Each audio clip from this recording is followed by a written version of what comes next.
Welcome to திருஷிஷன். So இந்த வீடியோவில் பார்க்க போகிறது அதர்வாவோட இதே முரளி. ஸோ படம் பார்த்தாச்சு, அதை பற்றி பேசலாம். ஸோ அந்த படத்தோட கதை என்னன்னு பார்த்தாக்க, நம்ம அதர்வாக்கு விரிஞ்சாகல. ஆனால் இவர் வந்து இப்போ யூஎஸ்ல இருக்காரு. ஸோ இப்போ ஃப்ளைட்டில் ட்ராவல் பண்ணும்போது ஃபகத் ஃபாசில பார்க்குறாரு. அவர்கிட்ட பேசுறாரு. அப்புறம் இவரோட கதையை சொல்ல ஆரம்பிக்கிறாரு. அதுக்கப்புறமா என்னாச்சுன்னா இந்த படம். ஸோ இந்த படத்தோட பாசிட்டிவ் என்னன்னு பார்த்தாக்க, படத்தில் டெக்னிக்கல் ஒர்க் எல்லாமே சூப்பராக இருந்துச்சு. முக்கியமான சினிமோட்டோகிராஃபி டாப் மேட்சாக இருந்துச்சு. படம் செம்ம கலர்ஃபுல்லாக ரிச்சாக கிராண்டாக சூப்பராக இருந்துச்சு. அது உண்மையிலே வந்துட்டு படத்தை பார்க்கும்போது அவ்வளோ ஒரு நல்ல ஒரு ஃபீல் கொடுக்குது. அதே மாதிரி படத்தில் மியூசிக் சூப்பராக இருந்துச்சு. பிஜிஎம் இருக்கட்டும், சாங்ஸாக இருக்கட்டும், எல்லாமே செம்மையா இருந்துச்சு. அண்ட் படத்துல எல்லாமே சூப்பரா வச்சிருந்தாங்க. அதர்வா இதே மொழியாவே வந்திருக்காரு. அண்ட் அதே மாதிரி பிரீத்தி முகுந்தன், கயாடு லோகர், அப்புறம் ஒரு சில ஹீரோயின்ஸ் எல்லாம் வருவாங்க. அவங்களா இருக்கட்டும், அவங்கள யாரும் சொல்ல வரும்போது அது கொஞ்சம் சர்ப்ரைஸா இருக்கும். நீங்க தேட்டர்ல பாருங்க. அண்ட் அதே மாதிரி வந்துட்டு நம்ம ஏஞ்சலின், அப்புறம் ரக்ஷன், டிராவிட், சுதாகர், தமன் சூப்பரா பண்ணாங்க எல்லாருமே. அண்ட் நட்டி அவங்களுமே நல்லா பண்ணியிருந்தாங்க. படத்துல காமெடி சூப்பரா கிடையாது. முக்கியமா சுதாகரோட போர்ஷன்ஸ், அப்புறம் தமிழோட போர்ஷன்ஸ் எல்லாமே வந்து செம்மையா இருந்துச்சு. அவங்க வர இடம் எல்லாமே வந்து சூப்பரா இருந்துச்சு. முக்கியமா சுதாகர் வர போர்ஷன் நான் ரொம்பவுமே என்ஜாய் பண்ணி பார்த்தேன். அதே மாதிரி ஃபகத் ஃபாசில் வந்துட்டு என்னதான் அவங்க பெருசா யூஸ் பண்ணலாமே, கிளைமேக்ஸ் போர்ஷன்ல வந்துட்டு ஒரு விஷயம் அவர் ஒன்று பண்ணுவாரு. ஐயோ மனுஷன் பிச்சுட்டாரு. நான் ரொம்ப என்ஜாய் பண்ணி பார்த்தேன். செம்மையா கூடாச்சு அது எனக்கு. அதே மாதிரி படத்துல ஒரு சில ட்விஸ்ட்லாம் கொடுப்பாங்க. அதெல்லாம் வந்து சீரியஸா எதிர்பார்க்கவே இல்லை.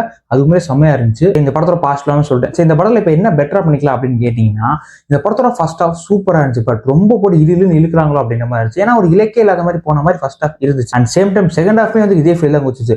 என்னதான் நல்லா இருந்தாலுமே ரொம்ப போட்டு இழுக்கிறாங்களோ அப்படின்ற மாதிரி இருந்துச்சு. 2 months ஆஃப் டூரேஷன், 2.25 மணி நேரம் அந்த படத்துக்கு தேவையில்லை. அதை கொஞ்சம் கட்டு போட்டுருக்கலாம். அதே மாதிரி வந்து இந்த படத்தோட ஒரு விஷயம் என்னன்னா, வந்து படம் ஆரம்பிச்சு சூப்பரா ஆரம்பிச்சிருப்பாங்க, முடிச்சது நல்லா முடிச்சிருப்பாங்க. கிளைமேக்ஸ் என்னதான் நல்ல கிளைமேக்ஸ் இருந்தாலுமே ஒரு ஃபோர்ஸ்ஃபுல்லான ஒரு கிளைமேக்ஸ் முடிச்சாங்களோ அப்படின்ற மாதிரி, ஏன்னா முடிக்கணும் அப்படின்றத முடிச்சாங்களோ அப்படின்ற மாதிரி இருந்துச்சு. அதே மாதிரி வந்துட்டு கொஞ்சம் பெட்டரா பண்ணிக்கலாமா அப்படின்ற மாதிரி கண்டிப்பா தோணும். முக்கியமா படத்துல நிறைய பேர் வராங்க. அதுல ஒரு சில பேர் வந்து சும்மா தனிக்கன் போறாங்க அந்த மாதிரி தான் வந்துட்டு போறாங்க.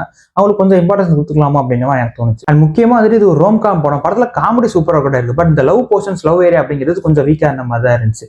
ஏன்னா வந்துட்டு இந்த லவ் போர்ஷன்ஸ், லவ் ஏரியா அப்படின்ற வரும்போது வந்து நம்மளும் அந்த லவ் ஃபீல் பண்ணணும், கொஞ்சம் என்ஜாய் பண்ற மாதிரி இருக்கணும். பட் படத்துல வந்து அந்த மாதிரி விஷயங்கள் எதுவுமே இல்லை.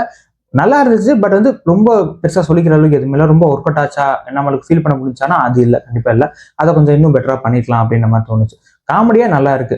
ஓவரால் என்கிட்ட கேட்டீங்கன்னா, இந்த இதே முரளியை பொறுத்தளவு படத்துல நிறைய என்ஜாய் பண்ணிக்கிற மொமெண்ட்ஸ்லாம் இருக்கு. ஒரு சில பிரச்சனைகள் இருந்தாலுமே படத்துல என்ஜாய் பண்ணிக்கிற மொமெண்ட்ஸ் நிறையவே இருக்கு.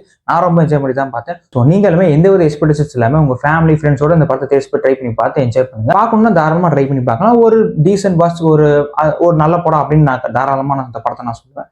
ஸோ உங்களுக்கு பெருசாக டிசப்பாயின்ட் பண்ண வாய்ப்பு இல்லை. ஸோ கண்டிப்பாக ட்ரை பண்ணி பாருங்க. படத்தை எங்கே பார்த்தவங்க உங்களுக்கு எப்படி இருந்துச்சு அப்படின்னு கீழே மறக்காம கமெண்ட்ல சொல்லுங்க.